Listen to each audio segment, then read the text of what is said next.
Hi Gemini, this will be your May love reading. So let's see what's going on with you guys in May. See what comes up for Geminis, please, in May. What is the energy going on? What's going on in May regarding love for Geminis out there, please? Love. Geminis. What is going on? Is there a love situation for Geminis, please? Okay, Geminis.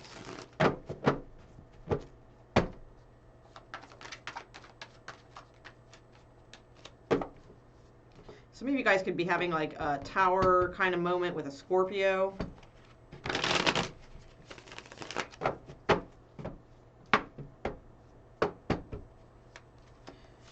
Okay, so we have the Six of Swords and the Six of Cups, which is a Scorpio card, all right? But it doesn't have to be a Scorpio that you're dealing with. Let's see. We have Virgo here in the recent past.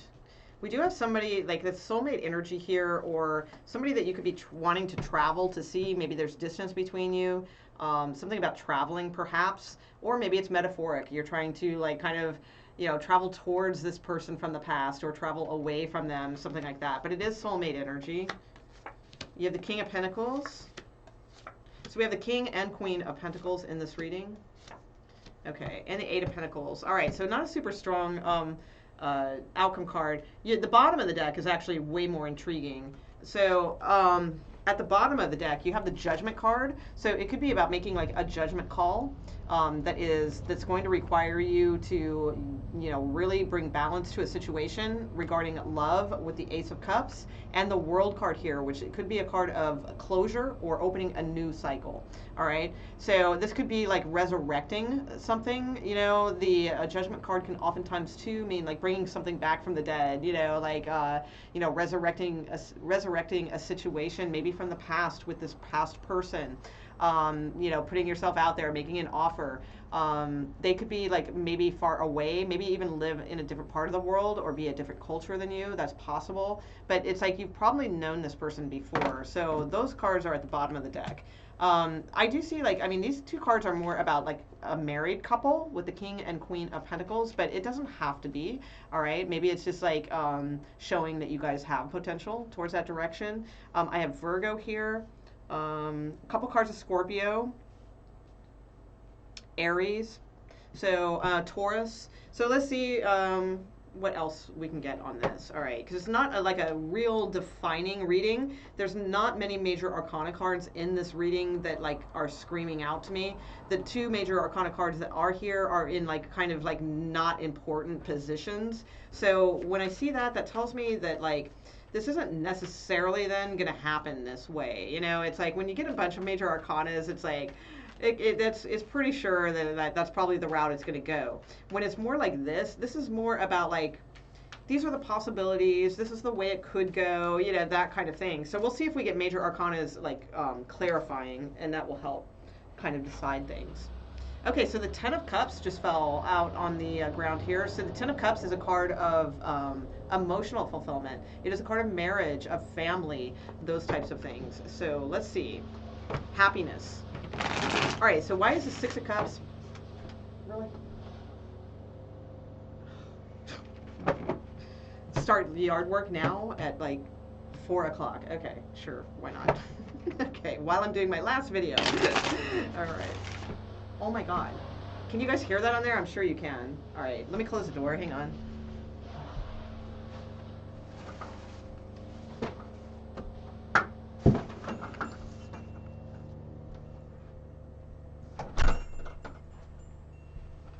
Oh my God, sorry. Wow, really. Okay, so let's see what your Six of Cups is about. Your past person or somebody that you're thinking about, like from the past, or this could even be traveling, like to see like a child or something with this husband and wife here. You know, it could be lots of different things, but let's see. I feel it's a past person that you're thinking about. All right, so why is the Six of Cups here, please? Okay, Ten of Cups again, and that's the one that fell on the ground. So the Ten of Cups is saying, yeah, and the Six of Swords again, and the Six of Cups. Oh my God. So, okay. Oh my God. Oh my God. Gemini. So you have the Six of Swords and Six of Cups here. That's what I'm clarifying. And it's clarified with the Six of Cups and the Six of Swords again. And the Ten of Cups, which fell on the ground earlier that I had to pick up and put back in the deck and reshuffle. So there's something here about somebody from the past is your Ten of Cups, okay? Or again, this is like trips to see family, or it's like something that's very emotional, fulfilling to you, okay? So definitely be, and here's Temperance again too. We had that at the bottom of the deck when we had the outcome card here, which is right, yeah, right here. So Sagittarius energy, but it is also a card of being guided. It is a card of soulmate energy also. So definitely like heavy soulmate, family, potential, you know, here going on. But it's like it's not really manifesting on the outward realm. So let's see what's going on. What is the Four of Cups here? So the Four of Cups it's a little bit, it's at your foundation. So that means like overall you're sort of like a little bit like uninterested in what is being offered to you, and you're very interested in like what could have been or what should be and things like that. So you're spending a lot of time thinking about the what ifs, the what coulds, you know, that kind of deal, but like not really paying attention to the Ace of Cups that is being handed to you here off to the side. So let's see what that's about. So why does Gemini have the the Four of Cups? Why does Gemini have the Four of Cups?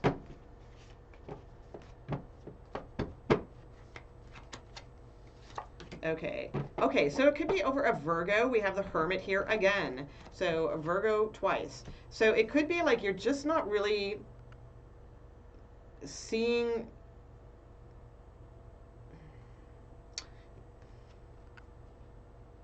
It could be this Virgo is trying to get your attention and you're just kind of like not interested. Or it could just mean you're just really going within, you know, and you're just sort of trying to think about things, you know, about this like past situation or something like that. It's a card of apathy, of like looking like you're not interested, you know, that kind of deal. But this kind of Hermit is like not closed off. That's the thing. This Hermit is like ready to emerge from the cage. But it feels like you're just sort of like apathetic, like, no, that's okay, you know, I'm good, or, you know, like that kind of energy. But I don't think that's true. I think it's false, because it's like the Eight of Swords is here, which is a card of like not speaking your truth, not speaking your, like, to come into your empowerment and truth and clarity of the Ace of Swords. So it's like, I feel like you think like different like types of behaviors will turn the wheel for you, but I don't think that's true. So let me put it this way, Gemini. Like if what worked for you before in your relationships, like let's say, you know, something like some kind of thing that you would do always worked for you before, it's like, no, it's time to try something new, something different, and come from a place of truth and empowerment about who you really are and what you really want, and not what you like think you are. I know that's a little deep and weird, but that's kind of what I'm getting with the Seven of Swords. All right, so let's see, because you might be coming across as this sort of like apathetic, like, oh no, I'm okay, I'm good, you know, but because maybe that kind of worked for you before in like a situation, but it's like I feel like that's not going to turn the wheel. That's not what's called for, is you to stand up in your real truth. For your own empowerment. So what is this Hermit in the recent past then? Wow, cards just keep coming out. It's that Temperance card again, which is soulmate energy, and it's like I feel like you are not sure if you want to walk away from this and like head towards the unknown. I think that's what scares you the most, is that it's unknown what's on the other side with this person. And so it's like you want something solid, and you know, with the King and Queen of Pentacles, but it's like this is soulmate energy down here, but it's like it's almost like it would take so much will for you to like turn and face the strange, you know. It's like it's very difficult for you, I feel. All right, so let's see what the Hermit is in the recent past.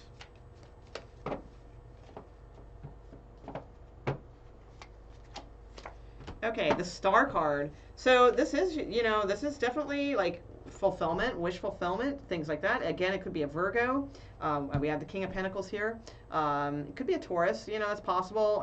It could be an Aquarius with the Star card coming out. It doesn't have to be any of those signs.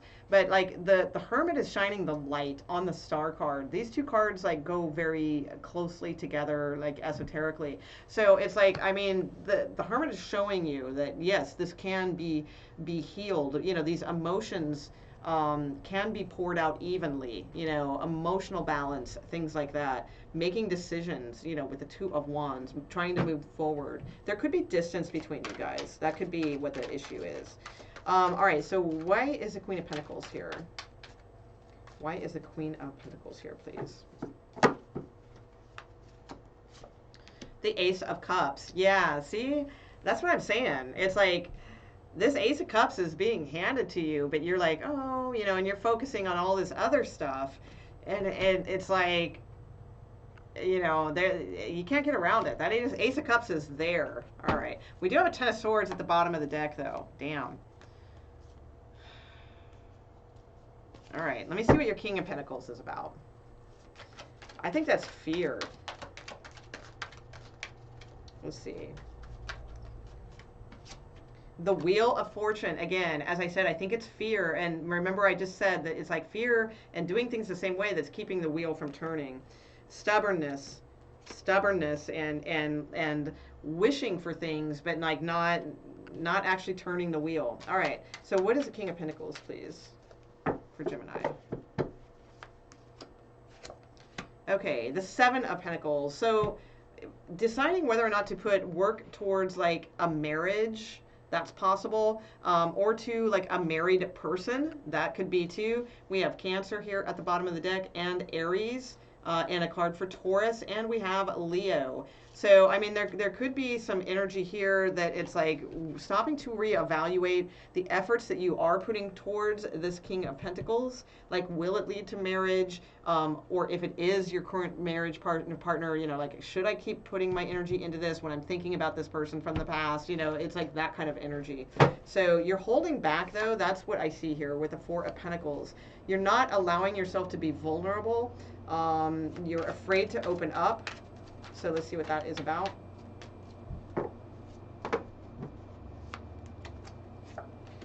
The Emperor. Okay. So, yeah, you might be afraid like that this is not going to be like equally reciprocated.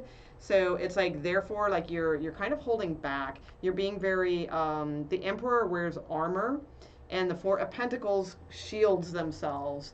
So it's like, you know, you're trying to like shield your vulnerability, I believe, with maybe an Emperor, which could be an Aries or a Taurus, or just like somebody who is like very you know, very, very masculine. That could be too. So why is the Seven of Cups here? Why is the Seven of Cups in the outward environment? So your person, you know, if this is a person in your outward environment, like they have other options, or they're not really sure what they want either at this time. So why is the Seven of Cups here? Seven of Cups.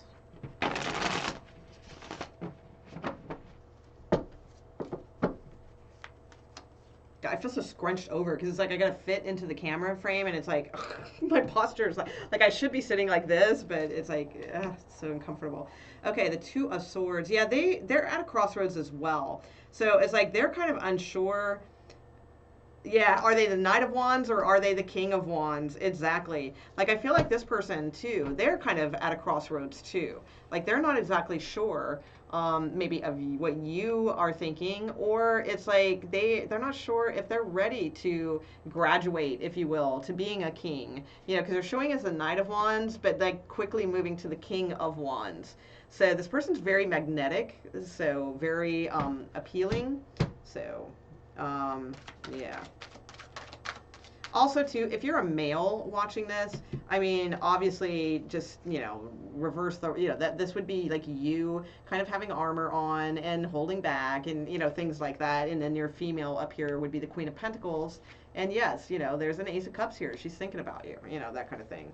So, all right. So the Eight of Pentacles is your overall outcome. So not a super strong love card. It's a card of like putting in work either like actually working, you know, literally, you know, on your own projects or things like that. It can also be a card of just like working on yourself, working on things that are important to you, physical health, things like that, working out. You know, it can be all kinds of different things, but it's really a card of like turning away from things and throwing yourself into something. All right, so that's like kind of your outcome card. So let me see what's on that. And we'll put some love cards down, because I mean, I feel like this has potential, but it's just one person's like holding back and unwilling to be vulnerable, and the other person is like, they're kind of there, but they're not quite there yet. Like they don't know necessarily what they want, maybe because somebody's not opening up. You know, it's like, because I feel like they have the potential to become that King of Wands, but like maybe like if they're not sensing, you know, if this is what they're sensing from you, this sort of apathetic kind of, you know, holding back energy, then maybe they're like, oh, I don't know, maybe that's not my person, or, you know, whatever, that kind of thing. Not that you have to like put it all out on the table and like, you know, express every little thing, you know, to this person or anything like that. I never suggest that, you know, guys are going to run off from that kind of thing. But there is a way to change your energy in a way that like attracts, you know. So, you know, maybe kind of think about that type of energy instead, because I almost feel like you're repelling for fear, you know, because it's like of like, this could be too good. I know that sounds weird, but that's kind of what I'm seeing. All right, so let's see, Eight of Pentacles. Why is the Eight of Pentacles here for you? Or maybe because you're married and you don't want to think about this person. That could be it too, you know. The High Priestess. Okay, so with Justice here, and the Wheel of Fortune, and the Lovers, and the Two of Cups. So earlier you had some pretty fantastic cards at the bottom of the deck, and now at your outcome. I mean, it's like, do some self-work. Sure, close yourself off a little bit, throw yourself into some work or some projects or some self-help, you know, self-confidence building type of stuff, you know, whatever it may be. But only, you know, if it will help clear your mind to get to your intuition. All right, so like throw yourself into something that like you will get very immersed in, because by doing that, that's going to clear the way for your intuition to pop through, so that you're not just thinking about like this stuff. All right, and I mean, you have the Justice card, which is karmic. This is a karmic relationship here. Okay, so you have the Justice card, could be a Libra that you're thinking of. We have the Wheel of Fortune, so it's like Justice is wanting to turn the wheel and come through for you, with the Lovers card and the Two of Cups. So it's your card. The Lovers card is for Gemini, and the Two of Cups is a card of connection. You know, definitely connection. It's turning the Ace of Cups into another Ace of Cups and having two Ace of Cups. All right, so it's like, instead of just thinking about it. So some pretty nice cards, you know, for potential. But the reality is that there's a little game playing going on here. And then this person is like, they have options. They're not sure. They know they're kind of at a crossroads, but they're not listening to their intuition either. But maybe their intuition isn't coming through for them because your intuition isn't, your energy isn't in its correct form, isn't being broadcasted to them, because you're holding back, you're being vulnerable. You know what I'm saying? I hope that makes sense. That's very cosmic, but I mean, some of you will get what I'm saying. All right, so let's see what's going on in the love cards. All right, show me the love cards for Gemini, please, with this situation. Show me the love cards. All right, for Gemini. You could be dealing with another Gemini too, possible Pisces. Got lots of signs on the board here, so lots of different ones. Okay. All right, so the first two out are Let Your Friends Help You, and Soulmate and Trust is at the bottom of the deck. All right, so I'm not sure what Let Your Friends Help You means. That could mean your friends in the upper, you know, area there, you know, whoever you like might pray to, angels, sources, things like that. It could also mean sometimes friends. I mean, you know, it's a little love card and, you know, oracle card, so that you got to think broader. It could be like your therapist, right? Let your therapist help you. You know, whoever. Pardon me, I need to drink some water. It's like 1,000,000 degrees in here all of a sudden. Okay, but you do have the card of soulmate. Yes, this is your soulmate. So, you know, and you have trust here at the bottom of the deck too. The situation is calling for you to have faith. So it's a very beautiful reading, and it's like, I feel like the potential is very good here, but the outward circumstances need to start matching the potential. All right, because you know, if someone's not a little bit vulnerable, then you know, then how do you know? You know what I mean? And it's like, guy, let's face it, if you're a female and you're dealing with a guy, I mean, guys typically, not all, you know, some are, but like they're typically not the one that's going to be like vulnerable or what have you. I mean, it depends. Some guys are like overly, but you know what I'm saying? So it's like, I don't know, somebody here needs to give a little bit is kind of what I see. Not a lot, not in a false way. You know, you gotta really listen to your intuition, and maybe just in an energetic way. So like the next time you're around them, for instance, it's like, or like if you're not around them that much, if there's distance, like the next time you guys email or text or what have you, then like kind of set your intentions with your energy to be very attracting, alluring, interested, invested. You know, so that way you don't have to say those things that you are, you know, like, oh, I'm very invested in you. Oh, I'm very attracted. You know, you don't have to say those things, but like build your energy to like, you know, feed that, you know, because it's like people pick up on that stuff no matter what the distance is. All right. So anyway, if you enjoyed your reading, Gemini, please consider subscribing. That helps all of us YouTubers tremendously. And I also do daily love readings. So every single day I do a live reading on YouTube. So usually love, sometimes I mix it up a little bit, but anyway. All right, thanks, and have a good rest of the month. All right, bye.